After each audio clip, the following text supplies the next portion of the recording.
चुनाव की तारीखों की ऐलान। जी हाँ, चुनाव के तारीख के ऐलान के पश्चात शुरू हो चुकी है उल्टी गिनती, और उस उल्टी गिनती का आंकड़ा खरगोन लोकसभा के क्षेत्र में होगा 13 मई। जी हाँ, इन्हीं विषय पर बात करने के लिए आया है मुख्य नायक। अभिवादन स्वीकार कीजिए बालकृष्ण बाविस्कर का। चूंकि सीधी बात करेगा आज मुख्य नायक सीधे सीधे खरगोन लोकसभा क्षेत्र में, और खरगोन लोकसभा क्षेत्र में चूंकि भारतीय जनता पार्टी के द्वारा पहले ही प्रत्याशी घोषित कर दिए गए हैं गजेंद्र सिंह पटेल। जी हाँ, गजेंद्र सिंह पटेल भारतीय जनता पार्टी का चेहरा पुनः मैदान जंग में आ चुका है, और उसी तारतम्य में उनके समकक्ष योद्धा होंगे पोरलाल जी खरगते, पूर्व इनकम टैक्स ऑफिसर और कुछ ही दिनों पहले कांग्रेस के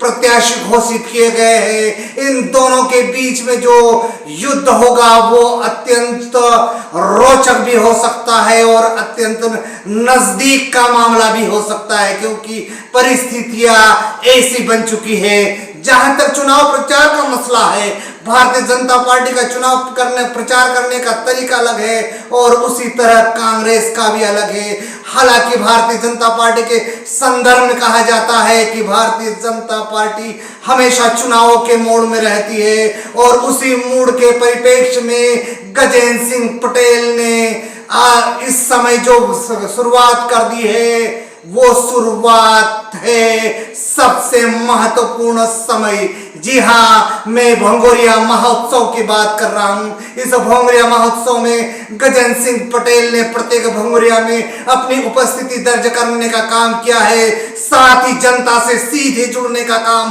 प्रारंभ कर दिया है। हालांकि जब से गजेंद्र सिंह पटेल डॉक्टर गोविंद मुजाल्दा को परास्त किए हैं तब से एक्शन मोड में है, और ऐसा बताया जाता है विश्वसनीय सूत्रों के अनुसार कि भारत के 554 सांसदों में यदि बात की जाए सबसे ज्यादा काम करने वाले और सक्रिय सांसदों में, तो उन सक्रिय टॉप 10 सांसदों में नाम आएगा गजेंद्र सिंह पटेल, क्योंकि गजेंद्र सिंह पटेल जब से सांसद की उन्होंने शपथ ली है अनवरत यात्रा करते रहे और समाज के किसी भी तबके में उपस्थिति दर्ज की और हर सुख दुख में काम करते आए हैं।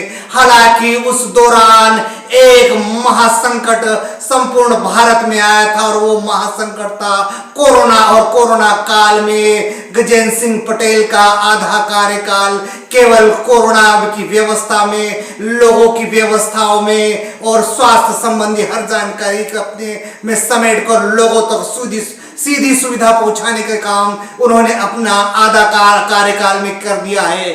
शायद इसलिए भी सरकार ने उनके तेज कार्य करने की प्रणाली और गति को देखते हुए उन्हें पुनः इस खरगोन लोकसभा से सबसे योग्य प्रत्याशी समझा और उन्हें जंग मैदान में उतारने का काम किया है। हालांकि मुख्य नायक ने उनसे सीधी बात की थी और तमाम तीखे सवाल किए थे, जिसका उत्तर उन्होंने बड़ी सहजता से और सरलता से दिया।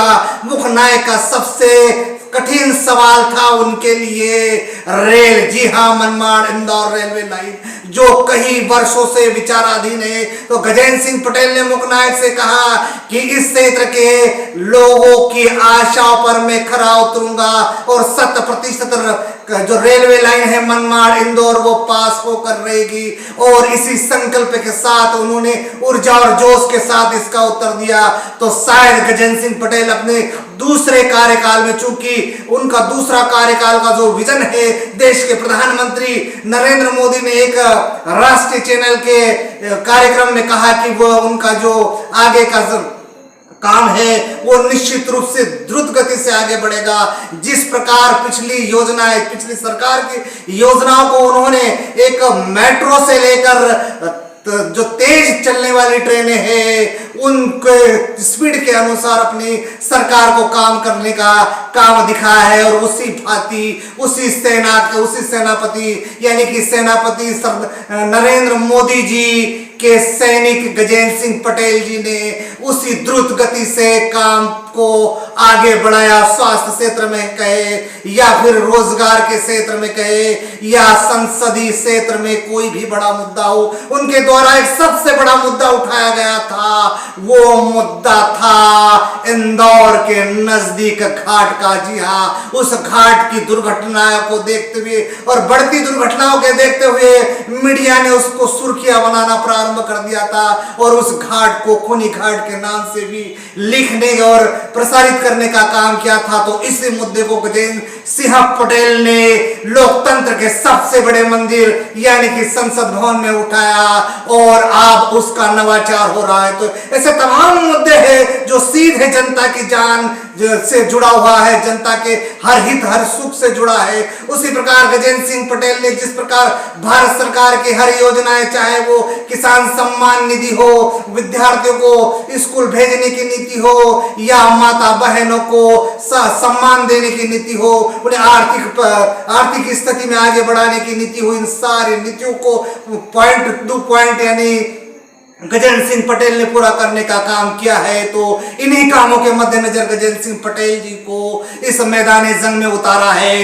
हालांकि उनकी व्यक्तिगत छवि इस बात का भी द्योतक है कि वे मिलनसार है और सबसे मिलकर बात करते हैं और हर व्यक्ति के सुख दुख को भी जानते हैं। तो इसी व्यक्तित्व के आधार पर गजेंद्र सिंह पटेल ने पिछले दिनों निवाली भोंगरिया में सरेआम कहा था कि मैं अपने कामों को लेकर जनता जनार्दन के बीच जाऊंगा और वो उन्हें जीत दर्ज होगी और निश्चित रूप से वे उसके लिए कड़ी मेहनत कर रहे हैं। और सेंधवा के कार्यक्रम में उन्होंने कहा कि हर कार्यकर्ता जो सैनिक है भारतीय जनता पार्टी, वो हर बूथ को जिताने की क्षमता रखता है।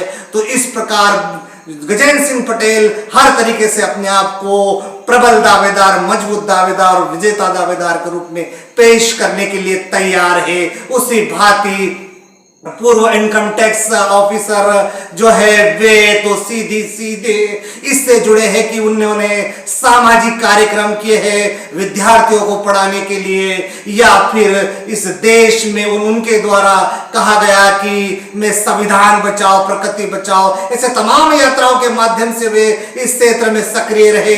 हालांकि जो राहुल गांधी है उन्होंने भारत न्याय यात्रा निकाली, उसके बावजूद भी इनकम टैक्स ऑफिसर ने इस क्षेत्र में अपनी स्वयं की न्याय यात्रा निकाली। हालांकि दोनों न्याय यात्रा अलग अलग थी, एक तरफ उनका हाईकमान यात्रा निकाल रहा था, दूसरी ओर इनकम टैक्स ऑफिसर यात्रा निकाल रहे थे, यानी कि वे केवल अपने सामाजिक परिवेश में काम करते रहे। उनके साथ एक और चीज यदि सत्यता की कसौटी पर कसते हुए कहूं और बेबाक तरीके से कहूं तो समाज यानी केवल अनुसूचित जनजाति के मद्देनजर या उनके इर्द गिर्द ही उनके सामाजिक कार्य दृष्टिगत हुए हैं। सर्व समाज को लेकर किसी प्रकार का आंदोलन उनके द्वारा यदि किया गया हो तो वो मीडिया में सुर्खियों में नहीं रहा है। अब वक्त ही बताएगा कि इन तमाम दावेदारों के बीच में विशेष करके खरगोन लोकसभा क्षेत्र में गजेंद्र सिंह पटेल जीतते हैं या पोरलाल खरते। नमस्कार।